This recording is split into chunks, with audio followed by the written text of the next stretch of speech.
ఉండాలి, మళ్ళీ జర్నీ చేయాలి. అన్నిటిని ఏం చేశారని నాకైతే తెలియదు అమ్మాయి. మా మా ఆడవాళ్ళు చెప్పాను, నాకైతే తెలియదు, నువ్వు అన్ని ఏమైనా చేసుకో, సమకూర్చుకో, నేనైతే రెడీగా వెళ్ళాలి. ఎక్కడికి? చలివేంద్ర కొండ దగ్గరికి వెళ్ళి నాకు 6వ మాట దైవ సాకులు ఇచ్చారు, అది దాన్ని బోధించాలని అన్నిటిని సమకూర్చుకొని అడావుడిగా వస్తూ ఉంటే మధ్యలో కొంచెం సాతను గడి ఏం చేసేది తెలుసా? అట్ట పోయేవాడు ఇటు తిరిగిండు. అయితే నాకు టెన్షన్ రాలేదు, భయం రాలేదు. వాస్తవంగా ఏదన్నా చిన్న సంథింగ్ జరిగితే చాలా భయపడేవాడిని. ఏం రాలా, దేవుని కృపను బట్టి ఆ మేకను నా యొక్క స్కూటీ గుర్తింది, నేను మాత్రమే బండిని లాగా ఆపేసి.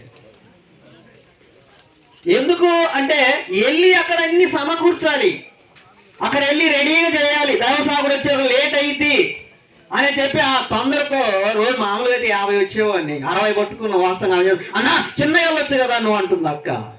అమ్మ నేను చిన్నగానే వెళ్తున్నానమ్మా, అది అట్టుపోయేది ఇటు తిరిగిందమ్మా అన్న. కాలు మాత్రమే కొంచెము అది నరం పట్టేసినట్టుంది, ఏమి కాల, వాహనానికి ఏం కాలేదు, ఆ తగిలిన గొర్రె పోటుకు ఏం కాదు. అంటే రెడీగా ఉండాలి, మనం అన్ని విషయంలో సమకూర్చుకొని ఉండాలి.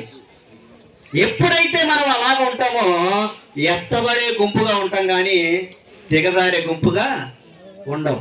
అలా ఉండాలి అంటే ఏం చేయాలంట? ఆయన అన్నిటిని సమకూర్చారు. చెప్పాలంటే చాలా లేట్ అయితే, ఎందుకంటే ముందుకు వెళ్దాం. ఎందుకంటే దైవ సాగుడు ఇచ్చిన సమయాన్ని నేను దాన్ని ఏం చేయాలంటే సద్యం చేసుకోవాలి, దాన్ని దొంగిలించకూడదు. ఆయన సమయాన్ని మనం మింగేసామనుకో తర్వాత ఏంటంట, కొంతమంది అయితే సహించుకుంటారు, కొంతమంది అయితే ఏం చేస్తారు తెలుసా, ఏదో మాట్లాడతాను, దాని మైక్ తీసుకున్నాకే మాట్లాడతారు. సరే ముందుకు వెళ్దాం. చూడండి 1 తిమోతి 2వ అధ్యాయం ఆర్చుదాం. నేను రిఫరెన్స్లు మాత్రమే చదువుకొని కొంచెం కొంచెం చెప్పేసి వెళ్తాను. ప్రైజ్ అలా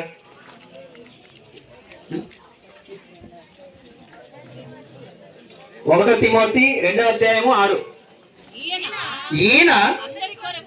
ఈయన అందరి కొరకు విమోచన క్రైదనముగా తన్ను తానే సమర్పించను. ఎవరన్నా సమర్పించుకుంటారమ్మా?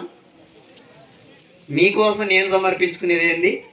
క్రైదనముగా, అందరి కోసం, ఈ భూలోకములున్న ప్రతి మనుషుల కోసము ఆయన ఏం చేశాడు?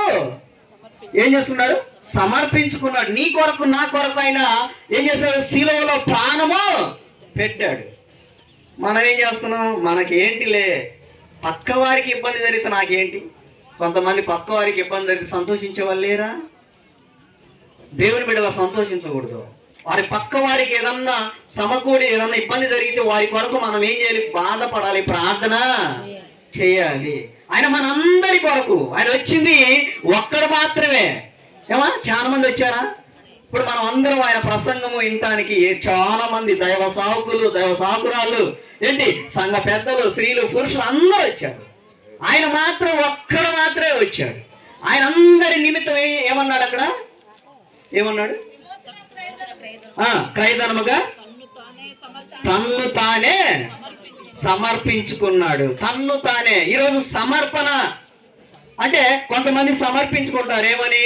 నేను పరిచర్య చేయాలి, ఏంటి నేను సేవ చేయాలి అని కొంతమంది సమర్పించుకునే వారు ఉన్నారు. మళ్ళా ఏమన్నా ఇబ్బందులు, సమస్యలు వస్తే వెనకడు చేసే వాళ్ళు ఉన్నారు. ఒకప్పుడు మండేవారే, ఒకప్పుడు ఎరిగేవారే, అయ్యా ఏందయ్యా నువ్వు ఏంటంటే నేను సమర్పించుకున్నాను.